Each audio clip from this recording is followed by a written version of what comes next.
Welcome to the Relay. We're covering today's top boxing news. Okay, we'll start with this. A story that caught me by surprise as I happened to mention this fighter in passing just the other day and how she had seemed to have retired. Alicia Napoleon is set to be returning to action next month on the 10th as part of a Boxing Insider Fight Night at Sony Hall, New York City, tri-state area. Former champion Alicia Napoleon. You haven't seen her in a while. We haven't seen Alicia Napoleon since the Aline Cedar-Rose fight, what was their unification match at Super Middleweight 3 close to four years ago in January of 2020, before the shutdown. Alicia lost the decision, but it was a good fight. It was a really good fight. Sporting a professional record of 12 wins with 2 losses, no draws, 7 knockouts. Just as the former champion Aline Cedar-Rose makes her exit from the sport, she has officially retired. Alicia Napoleon makes her return. I guess we won't be getting that rematch, that second fight between them, so many years in the making. The division could use the bodies. The division could use the fighters. Alicia Napoleon. Alicia coming back is welcome news for these weights. Fight's going to be fought at middleweight. I imagine Alicia is going to campaign there. But you have to remember, 2 of the biggest names anywhere at or around these weights, Savannah Marshall, Clarissa Shields, they just inked deals with the PFL. They're going to be crossing over into mixed martial arts. Savannah, who I just mentioned, she's benched for the rest of this year. She comes back. She's going to be in the octagon, not the boxing ring. You can imagine that really takes the air out of the tires at super middleweight, that 2 of the biggest names at or around those weights are going to be off doing something else for the foreseeable future. Savannah was supposed to be fighting Jadeja Green as a result of her injuring her hand or whatever it was. She's been labeled a champion in recess. Jadeja's supposed to be fighting former champion Franchon Cruz. But what else is going on? At 168, at 160, what else is happening? Thus, Alicia Napoleon's return to the sport is welcome news. Alicia Napoleon, who's been in there with the likes of Tori Nelson. She gave Femke Hermans her first professional loss. The same Femke Hermans that upset the apple cart for Mary Spencer. The same Femke Hermans who's going to be running it back with her later on this year. Alicia fought her back in 2018. Won a decision. She fought Femke Hermans. She fought Hannah Rankin. Knocked out a then unbeaten Shamel Baldwin and shared the ring with Aline Cedar-Rose. It's been 3, close to 4 years since that Aline Cedar-Rose fight. Now Alicia's on the comeback trail. She's going to be facing Sonia Drieling. And what is a 6-rounder? Sonia has seen action at least 2 times in the last 12 months. She was in action earlier this year in February and last year in December. So she ain't got no ring rust to shake off, but Alicia does. Considerable ring rust to shake off. I thought she was done with the sport. When she lost to Aline Cedar-Rose, you know, the pandemic hit, everything got shut down. Alicia took some time off, had a kid. We didn't hear from her in a while. She's 37 years old now. That's not necessarily too old to get something going, to make something happen, but that does make this Sonia Drieling fight a must-win fight. Under normal circumstances, this would just be a tick-over fight, a keep-busy fight, but because Alicia's been out so long, because she's 37 years old, this is actually a must-win fight for her. The pressure is on. Sonia, God bless her, and nothing against her, she's not a fighter with a particularly high ceiling, you understand that. Under normal circumstances, this would be a tick-over fight for some other fighter, just a keep-busy kind of fight, whereas for Alicia, she has to win. She's got to treat this fight with the same seriousness of a title fight. Can she do that 3 years removed from the sport, close to 4? It's the question. This fight is being billed as a middleweight fight, a middleweight contest, even though Alicia Napoleon used to campaign up there at super middleweight. Seems she's moved down to middleweight now. Perhaps if one or some of those titles that Clarissa's holding become vacant, Alicia can get in position to fight for it, while Clarissa's over there doing her thing at the PFL. Just like that, Alicia Napoleon is back, and we'll talk more about the fight as the fight date approaches. People talking about a fight happening right now. I don't think that I wouldn't want to insult somebody. You know what I mean? From the business side, because Here we go with the business of boxing bullshit. Tank's got to pay you what you weigh. He's got to pay you what you bring it to the table. Is that what it is?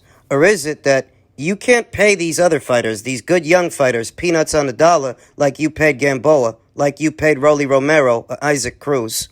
And I'm talking about the business. I ain't talking about belts and all that, because at the end of the day, Tank just showed you that if you're not fighting for a belt, that don't matter. People want to see, and people want to see what people want to see. What people want to see now is Gervonta Davis fighting the guys that have the belts. What people want to see now, that's what they want to see. While we're on the subject of things that people want to see, they don't want to see an Isaac Cruz rematch. No. They don't want to see him fight Keith Thurman. What people want to see. Congratulations, you made a lot of money with Ryan Garcia, a very popular, albeit limited fighter. Congratulations. What was the highest reward for the least risks? That's what Ryan Garcia was. But how many other fights like that have you got lying around? it's like they gonna come. But these fights, I think they will happen in time.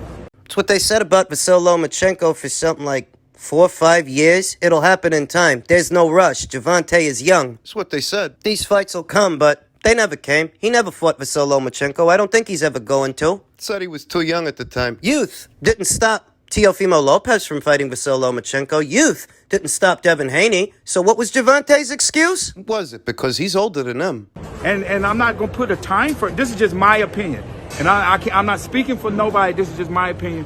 The experience that I have at the level I've been operating. What level? Back when Gervonta was still with Mayweather Promotions, you had one fighter, just one fighter. That's it. You had one job, and you must have mucked it up because Gervonta ended up leaving. Alicia, I know what it takes. And these fights that you guys think that are big at the moment, they're not big. They're not big. But fights with the likes of Yuriorkis Gamboa, Isaac Cruz, Rolly Romero, those were big. Those were supposed to be big fights. I'd wager that a fight with Shakur or a fight with Devin or Teofimo would be bigger than those fights. No, perhaps not as big as the Ryan Garcia fight was. Not as big as that. Perhaps not, but still bigger than most of Gervonta Davis's fights. Most of his fights so far. He's been on pay-per-view something like, what, 5 or 6 times? Leo Santa Cruz, Isaac Cruz, Rolly Romero, Hector Luis Garcia, and Ryan Garcia. It's what, 5? 5 pay-per-view appearances. Only one among them, only one, cracked 1 million buys. Only one among them can be categorized as a big fight, a big commercial fight. The other 4 were small potatoes. The other 4. You can't keep making an argument that Gervonta Davis is king fish. He's not. King shit at these weights, and then come up with all these excuses for him not to fight these other fighters. It's not the way this works. When you're king of the hill and you're at the top of the mountain, you can't use that as an excuse not to fight a guy. Look at Canelo. He's a bigger draw than Gervonta Davis, sold more pay-per-views by and large than Gervonta Davis. And he still fought Callum Smith, in spite of Callum not being a big draw per se. All Callum brought to the table was his belt. The same as Billy Joe Saunders, the same as Caleb Plant, but Canelo still fought them. He didn't use his drawing power as an excuse not to fight them. And he's literally a bigger draw than Gervonta Davis. So how could that be an excuse for Gervonta not to fight Shakur, not to fight Devin or Teofimo? How is that an excuse for him? It isn't. You can hear him now. They're going to bring up the Ryan Garcia fight and how well that did at the gate, how well that did at the box office. But you do realize that Gervonta didn't sell that fight by himself. He had Ryan to help him. Every fight he had before that didn't come anywhere near towards cracking 500,000, let alone 1 million. And now that you've been there and done that with Ryan, What now? you ain't got another Instagram model to share the ring with. You ain't got another Ryan Garcia kind of situation at 135 or 140, and people are growing restless. Gervonta Davis is 28 years old. That's closer to 30 than it is to 20. Leonard's still singing the same tune. I don't even know why. Is Gervonta Davis back in bed with Mayweather Promotions, or isn't he? Why is Leonard still making Been statements? saying the same shit for years. You can't make the argument that a fight with Shakur, or a fight with Devin, or a fight with Lopez isn't as big as people think it is when you've been happy to put him in smaller fights, much smaller fights than those fights. Just making excuses. Any one of those 3 aforementioned names makes for a bigger fight than a Hector Luis Garcia fight, than a Rolly Romero fight, an Isaac Cruz fight. Any one of those 3 aforementioned names would make for a bigger fight than a Leo Santa Cruz fight. Perhaps not as big as the Ryan Garcia fight. Not as big as that, but still bigger than all those other fights Gervonta Davis had. So if it's really about money and it's really about commercial appeal, Those would be the fighters you're fighting. It's not just the money. It's not just that you can't pay Devin peanuts on the dollar for a fight, or Shakur Stevenson. Those guys are seven-figure fighters without you. They make multi-million-dollar purses without you. With you, the expectation increases because you're supposed to be king of the hill. You're supposed to be king shit, right? Right. If Callum Smith makes $1 million per fight without Canelo, the expectation is that with Canelo, he's supposed to make more because Canelo's the face of boxing. Well, if Shakur and Devin and Teofimo make $2-3 million a fight without Gervonta, with him, the expectation is they should make more. If he is king of the hill, if he is king shit. So it works. But it's not just the money. It's not just that you can't pay those guys the way you pay Isaac Cruz or any of those nobodies you like to fight. It's not just that. It's the risks also. You got to pay those guys more money for what are more risks. No, Leonard and Floyd didn't want to do that. Gervonta likely doesn't want to do that. Pay more money for what are more risks, more difficulties. No, They don't want to do that. They don't want to fuck up a good thing, and they figure what they've got a good thing going. They can get out there, sell 170, 200,000 pay-per-view buys safely, without running any risks. To a decent gate. Without running any risks. What's different? You had the Ryan Garcia fight already. That was the biggest commercial fight you could have had at this point in the juncture, and you already did that. What are you gonna do now? Fighting Isaac again isn't bigger than fighting Shakur, isn't bigger than fighting Teofimo or Devin. The off chance the rumors are true and they're trying to do a fight with Keith Thurman, fighting Keith isn't bigger than fighting Shakur, isn't bigger than fighting Devin or Teofimo. The problem Gervonta Davis has now is that the biggest fights that are out there, the biggest ones left for him, are the ones he doesn't want. Unless you're gonna start fighting in circus fights like Tyson Fury. Men's heavyweight news. Zhang's co-manager, Terry Lane, says, "We'd love to fight Fury, but we do believe they are trying to make Fury versus Usyk next." The situation at heavyweight is murky because where Terry Lane believes that they're trying to make Fury versus Usyk next, Alexander Usyk is on the hook for another mandatory challenger, Philippe Hrgovic. While Lane would like to see Fury versus Zhang next, he believes the unbeaten champion will look to make a deal for an undisputed fight with IBF, IBO, WBA, WBO champion Alexander Usyk. "We would love to fight Fury, but I do believe they are trying to make Fury versus Usyk next," Lane told Sky Sports. "We've got to see in a few weeks if they make that fight. If not, we're going to sit back and wait. There's other names like Deontay out there, so it's really hard to say. But I do think after last night, there's Usyk, Fury, Zile, and everyone else in the heavyweight division. But Zile is 40 years old. He wants the big names and guys like Wilder that are out there." Zile Zhang may experience the same thing that Martin Bacoli experienced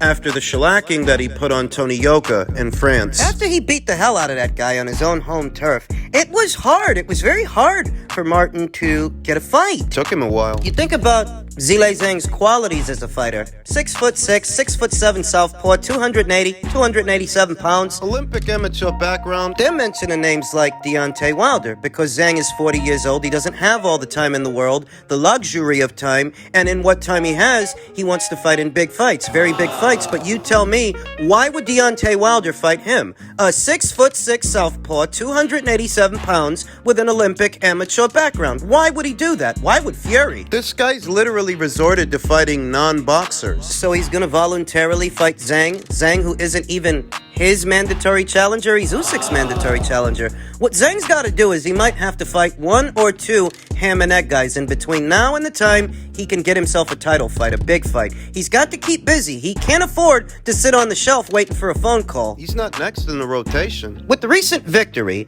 Zhang retained the WBO's interim world title, which makes him the mandatory challenger to Usyk. However, Usyk is already tied to his next mandatory obligation under the IBF, to unbeaten Philippe Hrgovic, who secured his shot with a close and some felt controversial decision over Zhang. Zhang isn't next in the rotation. Philippe Hrgovic is, and we got to see what happens with that because Hrgovic wants his shot just as much as Zhang does. Philippe Hrgovic was over there on the Matchroom and DAZN side of things. Zhang is going to be on Queensberry and TNT for the foreseeable future. Apparently, they've got options on him. I don't know what they're going to have him doing. I just know he needs to fight. Keep busy. Once Fury, to that, Big John Fury, Tyson Fury's dad, He says Zhang is a big southpaw. He's got quick hands, but he's got the slowest feet I've ever seen. He'd get his head boxed off and stopped in about 7 rounds by Tyson. Like he stopped Otto Wallin? Zhang knocks Usyk out. He's too small. The minute Zhang connects on Usyk, he would knock him out. I don't know about that. You say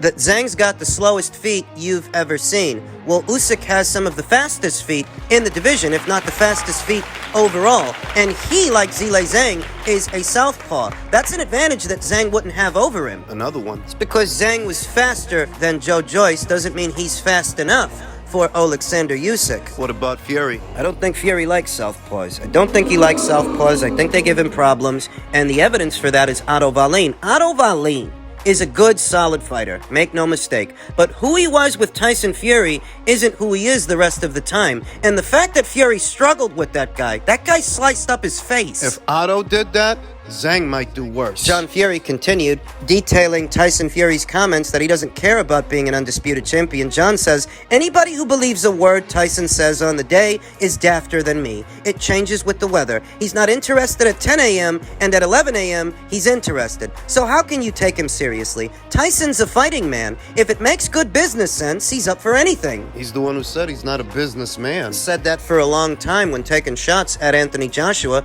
Now he's saying he is. Now he's saying that his goal is to be on the Forbes list. Like Anthony Joshua. Ain't that about a bitch? Look at that. Maybe the added pressure of Zhang, very statuesque southpaw pursuing him, might leave him feeling so inclined to fight a smaller southpaw in Alexander Usyk. Maybe. As it pertains to AJ, Eddie Hearn on Anthony Joshua versus Zhang. Joshua beat Zhang in the amateurs, and he's always like that fight. Joe Joyce made Zhang look like a southpaw Sonny Liston. People talking about Joshua versus Joyce. Joshua's a different animal to Zhang. The speed, the combinations, that would be frightening to watch. I saw that fight. I'll tell you this much. All the advantages that Zhang had over Joe Joyce, those are not advantages he would have over Anthony Joshua. It's hard to tell. For some. Zhang dismantled Joe Joyce, and he deserves a lot of credit for that. But Joe Joyce is a very different fighter than Anthony Joshua. He's not fundamentally sound. He's a lot slower. Slower hands and slower feet. He's not explosive. He's consistent, but not explosive. Whereas one big right hand from AJ, that could put Zhang out, though the same is true in reverse.